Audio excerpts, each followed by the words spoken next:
It's the Get Published radio show.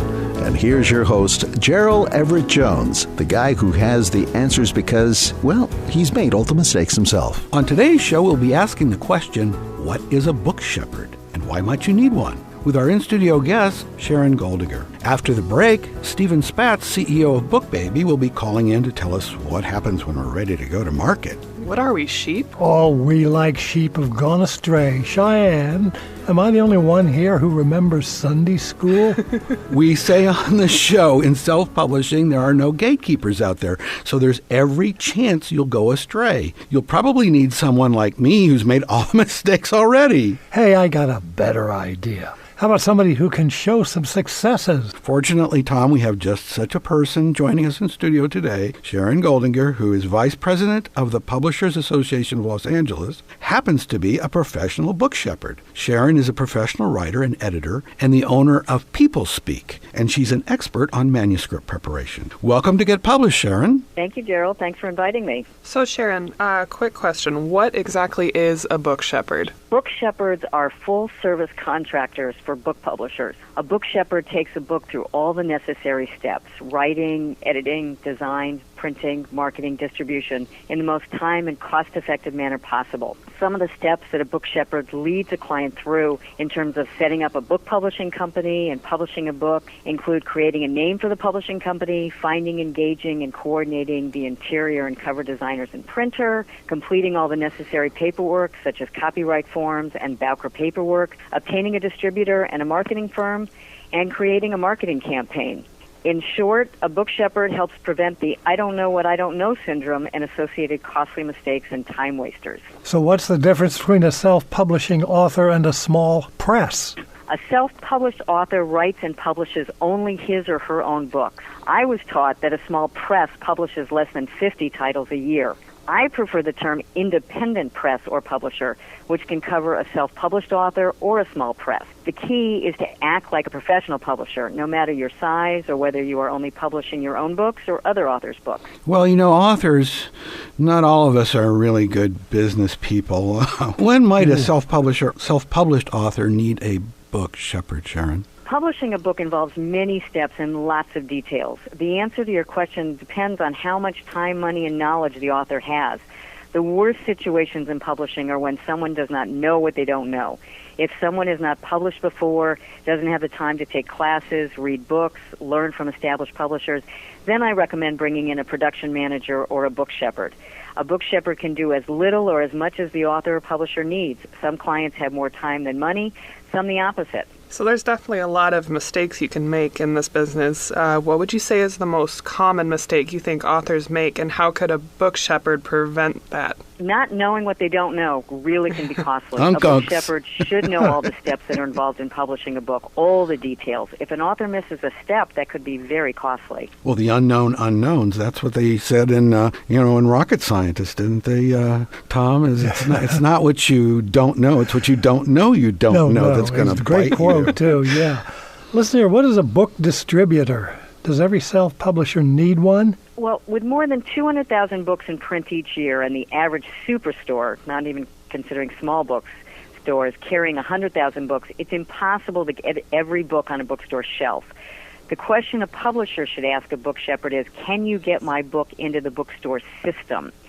Getting into the bookstore system generally means having a book distributor who has relationships with the nation's wholesalers, for example, Ingram and Baker and Taylor. Distributors pick, pack, invoice, ship, and do all the accounting.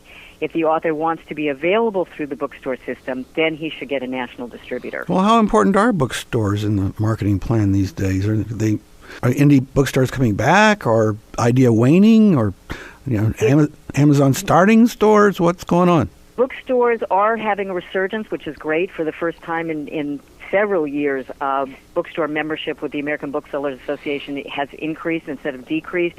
It really depends upon the author's goals.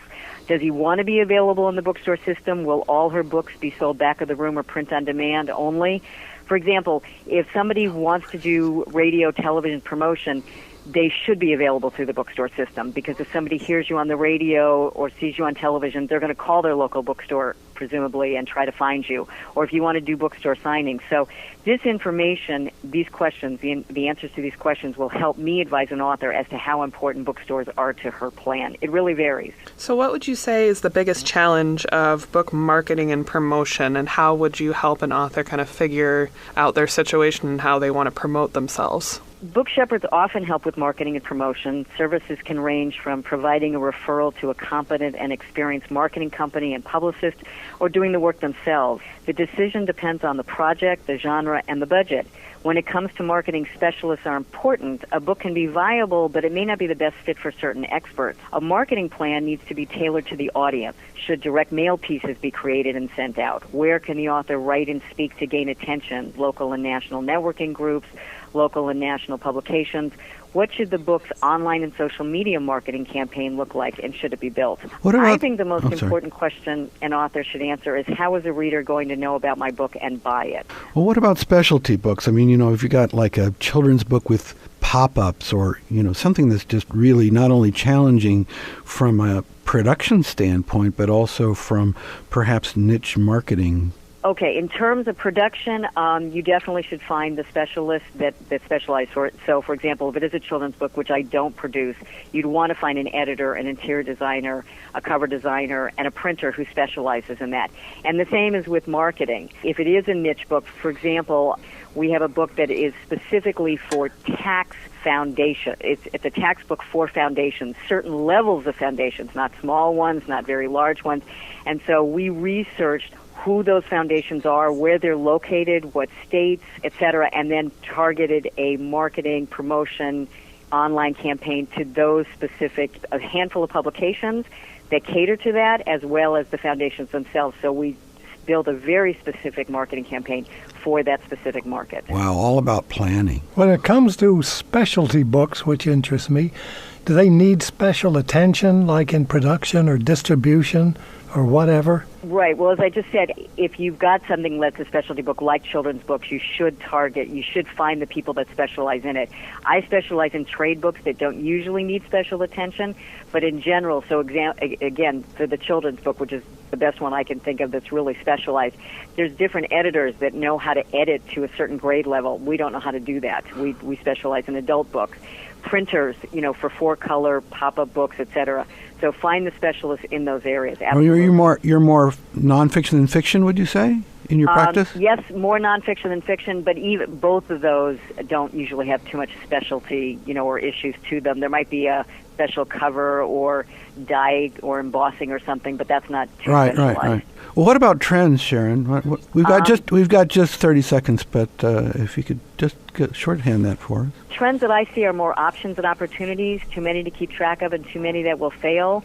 So the best advice I can give is to do your homework, check references, and read contracts. That's Sharon Goldinger at PeopleSpeak. Been a pleasure having you this morning, Sharon. We really appreciate it. Thank you. Thank you, Sharon. Thanks a lot. Appreciate your help. Get Published Radio will be right back after this message. Get Published is all about helping you. You get published. And these days, the way to go is self-publishing, where there are no agents or editors or big publishing houses telling you can't, or making you feel like you're not good enough. Going back in history, many famous authors were self-publishers. With his own printing press, Benjamin Franklin published Poor Richard's Almanac in 1732, long before he was a famous statesman. That's how we know Ben's sayings, such as, "Fish and visitors smell in 3 days." Seriously, if you want to change your life or change the world or both, it's a great time to get in the game. Ebooks are particularly easy. With a click, you can reach a worldwide audience. Did you know that there are more people in China who read English than those of us who use the language in all the rest of the world? So if you've got a story to tell, write that memoir or that novel that's been percolating in your head. And if you're an established professional, or if you have a job you dislike or no job at all, give us that business or technical or even political book that establishes you as an expert who deserves serious attention. Yes, it's easy to get published, but understand you'll need help if you want professional results. Editors and copy editors help you clean up your prose. Book designers make the product eye-catching. And publicists help you be heard above all that social media noise. We have those support resources on our website, getpublishedradio.com. And there we've also got a request for services form where you can get personal attention for whatever might be keeping you from getting it done. That's why we say getpublishedradio.com is your doorway to unlimited self-expression. Hey, it's all about the First Amendment. Use it or lose it. Welcome back as Gerald, Cheyenne, and Tom welcome Steven Spatz, CEO of BookBaby. Welcome to Get Published Radio, Steven. Thank you. Good morning. Well, what we'd like to know, first off, is what services does BookBaby provide to self-publishing authors, and would you call yourself, I don't know, a one-stop shop? Absolutely. You know what? Those are the words I was going to say, so I guess this interview is over because you've done it for me. No, that's exactly what we offer to authors. There are a lot of great providers in the self-publishing services industry, and they do bits and pieces. Our place in this is we do offer it all. I mean, we offer all the way from editing to book design to cover design to ebook formatting to ebook conversion to book printing. We actually have HP 10,000 printers located about 100 feet from my office. I can go out and growl at the pressman saying, do it better, do it beautifully, that kind of stuff. And then our main, our real cornerstone option for our office is distribution. We get them into every online retail store there is on the planet, and we get them in catalogs and directories so that brick and mortar stores can have access to them as well. Very cool. There seems to be more and more facilitator services out there nowadays. What would you say is your competitive edge? Well, it sort of does go back to this one-stop shopping. There's so much confusion around self-publishing. We used to have a slogan early in our time, naively, that we say that BookBaby makes self-publishing easy. I cringe at that thought now because there's nothing really easy about the whole self-publishing experience. There's so many options, so many directions you can take. So I think our advantage is we've been there, done that. Our sister company is actually CD Baby, one of the first independent music websites where we were helping independent artists get onto sites like Apple and Amazon. So we have this legacy of digital distribution running through our veins in our company. We really know this business, from all angles, from the authors to the artists to the filmmakers even. And we know what their wants and needs are as content providers. Well, if it was easy, we wouldn't have a show, Bill comes on and announces and says, well, here's Gerald Everett Jones, your host. He knows all the answers because he's made all the mistakes himself. And that's indeed true.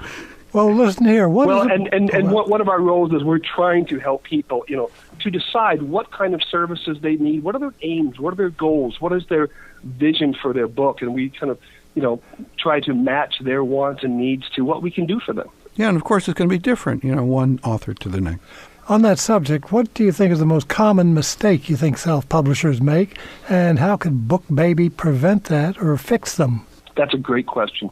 Well, they really need to understand at least a modest level of information about this marketplace and to realize that they have great opportunities, but there are also some real barriers to that.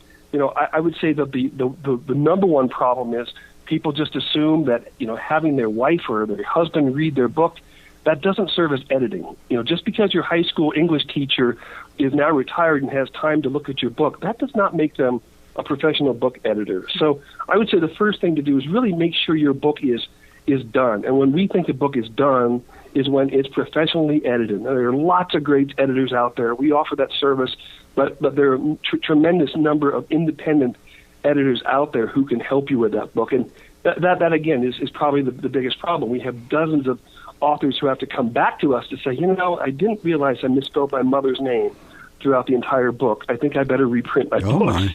Or my mom is going to be mad. So that is certainly really, I think, the number one thing that people just have to do, just provide the best book they possibly can to their willing and happy readers. Well, Stephen, on a previous show, we had a listener ask, what would be the difference in your promotional and marketing effort if you were picked up by a traditional publisher?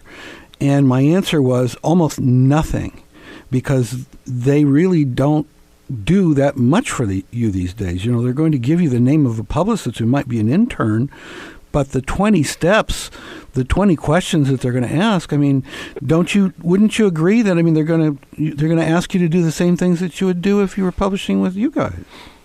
Unless your last name is Grisham or Patterson or Rowling, I believe those people might not do a whole lot of their marketing anymore. But you're absolutely right.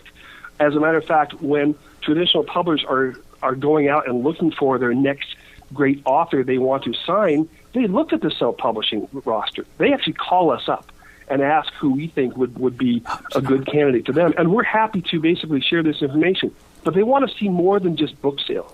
They want to see work ethic. How many books have they produced? How active are they on social media? How is their metadata on their Amazon listing? Are there typos and misspellings? There's so many little details that I think a traditional publisher will look at. And then you're right, though. The author's going to be asked to do a lot of the marketing themselves, even if they do sign with a Simon & Schuster or a smaller press or whoever. Well, with the large shift to kind of digital media, how important would you say bookstores are in a marketing plan? That's a great question, and something we just did a huge survey of our authors. We talked to 8,000 published and aspiring authors, and we asked them about their plans, how important they thought that bookstores are. What we found were only, the most successful self-published authors, these are people who have made at least $5,000 in the last 12 months on their last book. Only 50% of them said the bookstores were an important part of their legitimacy of making it as a writer. Wow. Because they realized that 3/4 of all books now are purchased online. That's not just through Amazon, but that's through Apple, that's through Google, that's through smaller niche distributors like Kobo and Hoopla and people like that. It's very important to really orient yourself to and realize that online is where I need to shine. Now, I love bookstores. I love to frequent my local bookstores. But as an author, if my goal is to get as many eyeballs as possible on my book, I'm really going to focus all my attention into getting it online and to be seen and discovered digitally online versus trying to push my book into brick-and-mortar bookstores. Well, we've called it garage band marketing, because in the old days there were, the record labels had people that would go into clubs and listen to bands play at 3 a.m. And now they just watch the click trail. They do. You sell out of your trunk until somebody comes along and says, "Hey kid, you just had 10,000 hits. Let's send you on tour." I do think that the music publishers were there first. Certainly, we've got plenty of Luddites in the traditional publishing community. You called them that name. I didn't. That's and some of them still publish me. That is true. And our colleague Tom Page. Yeah, I was just wondering if there are any particular trends that you can identify in self-publishing. We only have a little bit more time. See if you can't wrap this up. Yes, as a matter of fact, through this survey that we did, by the way, we're publishing some white papers and a press release on it in the next couple of weeks. One of the biggest trends we saw was that authors are really turning more towards trying to promote themselves and to have direct communication with their readers, a real direct-to-reader type of transaction. We found that about 85% of our authors, where they get their sales, it wasn't from people just going onto Amazon saying, let me find a mystery that takes place in Southern Oregon of a person who's left-handed.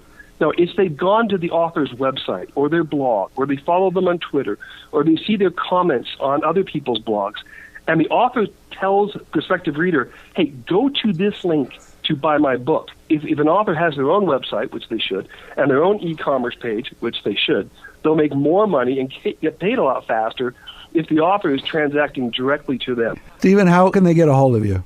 Well, I'm available on Twitter at SpotSteven. My email address is quite easy. It's Steven at BookBaby. And that's Steven with a V, right? Steven at BookBaby.com. Well, thank you so much, Steven. Oh, pleased to do it, and have a good morning.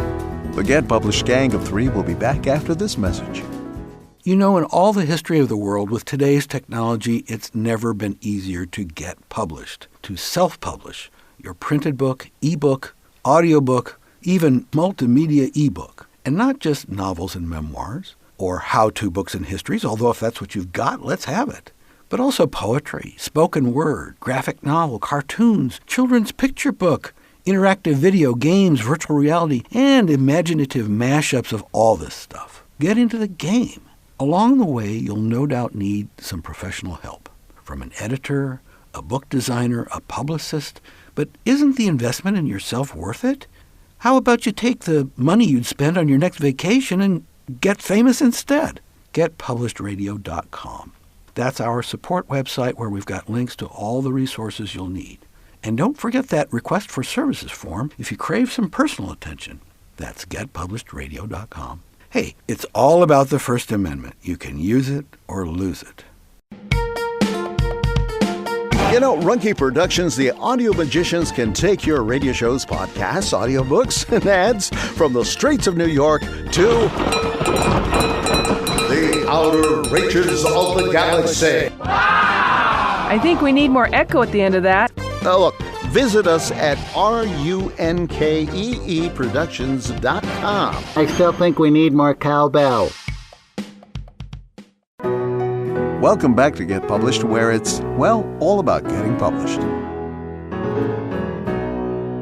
Cheyenne, what do you think of this term book shepherd? Well, I personally had never heard of a book shepherd, but it makes so much sense to have someone like that, especially when you're publishing, say, your first book, to have someone that really can just kind of be your guide through this whole confusing process. Well, it was bewildering. I mean, the number of steps that Sharon just rattled off. Yeah, I mean, now I totally understand why so many people can kind of go astray when they're writing a book or trying to get a book published. There are so many intricacies involved. Well, what do you think, Tom? Wouldn't that be a reason to go to somebody like a turnkey place like BookBaby? Oh, absolutely. This is a new world to me. I'm completely lost in it. All of my books were published by wizened little middle-aged men in offices in New York City who turned them over to publicists and guys with big suitcases. Maxwell Perkins really was your editor. Yeah. I go back, and I ain't going back anymore. But that's the way the world is. We're now. dragging you forward with us, Tom. Yeah. That's just the way it is. I do think that the so-called turnkey service, the iUniverse, Author Solutions, BookBaby is one of them. I think that there is a benefit in having that bracketed one-stop shop. But I will say also that if you have some experience with a particular editor, especially an editor, but sometimes book designer as well, if you've kind of gotten ingrown to them, I think it's really important to stick with them. Because if you get somebody who, I think the tendency of editors can be, they're going to be more prone to tear your stuff apart because they think they have to show their value. Yeah, and definitely. And if you have an editor that's used to your style, that understands what you're going for, yeah, I wouldn't see a reason to change editors in that case. And, Chicago Manual versus Associated Press, and everybody's got different rants and prejudices, and good editors should be like a good conductor. They should be able to conduct jazz as well as classical or Baroque or whatever. They may have come out of a background of being an English teacher, and as far as they're concerned, there's one way of doing things. Yeah. And, they don't want sentence fragments that stand alone. Now, they don't want an accomplished author, okay, especially fiction. If I see a well-written sentence that's an entire paragraph, I might delight in it. Okay. Yeah, I mean, I think you develop your own style, and I've always been of the mindset, my teachers haven't growing up. If you're going authoritarian, were they? If you're going for something stylistically, it doesn't necessarily have to conform to our expectation of grammar. If it works, like you said, if you see a crazy run-on sentence, but it seems right. It's why poetry. Change it? Exactly. I mean, if it's every paragraph, that would be an issue. Yeah, okay, nobody's going to get through it. But I do feel also, the best advice I ever got on fiction was a friend who reminded me, he said, Gerald, understand there are no rules. Now, in screenwriting, of course, there's a lot of formulaic, there's a lot of rules. Hollywood has a lot of rules in terms of flashback and voice and character and those kinds of things. Really allowing yourself to break those rules, as long as you kind of have a sense of what they are. Mm-hmm. I think, that's how the new stuff's going to... What do you think, Mr. Traditionalist? Oh, Mr. Traditionalist. Well, they're all dead and retired and gone elsewhere. I have not really seriously written a book to be published in some time, and I'm kind of out of it. I did do a self-published book. I designed the cover myself, and it kind of went nowhere. But I thought it was a pretty welcome good to self-publishing. You're ready for your next one. One of the things that I still keep in the top of my head is who's going to read this? I write for an audience, a particular audience. Well, there's that old joke, I read your book. Oh, you're the one.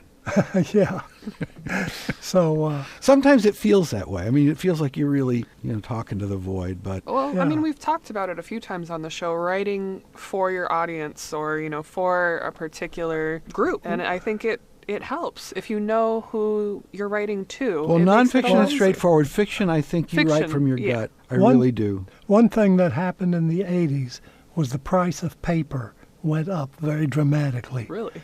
The price of printing and publishing books. That's what happened. Just shot up. Yeah. So is that when you kind of saw that shift towards self-publishing happen? It came later. You need to give us a vignette on that, that's some oddball history on the price of paper. That's interesting. The last publisher I had said we're raising the price of your book because of the price of producing it. It was a simple book, had a cover and had some words in it. I really do prefer books on paper. Yeah. I do have some audio books, and they're good for listening to while you're driving. Other than that, I just don't like sitting alone in my place and listening to a book. I've just never cottoned on to that. It doesn't appeal to me either. And that's our show. Get Published is all about self-publishing and self-expression, and that getting published and the ease of getting published these days is really all about exercising the First Amendment in this free society of ours. What we need these days are more ideas. Even though we're deluged with information, we need more good ideas. And we need debate about those ideas. Book-length debate, not just snippets that are posted on social media, not just selfies and cute pictures of your pets, the things that you really think. And remember, because in self-publishing there are no gatekeepers out there, that is the good news and that is the bad news. So hire some good help. Perhaps you found that here. You may find it on the website, whatever you're looking for, whether it's an editor or a book designer or somebody help you promote. But hire good help, get good advice, and by all means, please get published. The Get Published radio show with Gerald Everett Jones is produced by Runkey Productions. Our producer is Lori Marple and your announcer is Bill Navarro. Music by Jason Shaw. You'll find links to support services on our website, getpublishedradio.com. So whether you're an author, a publisher, or a self-promoter, get help at getpublishedradio.com. And thanks for listening.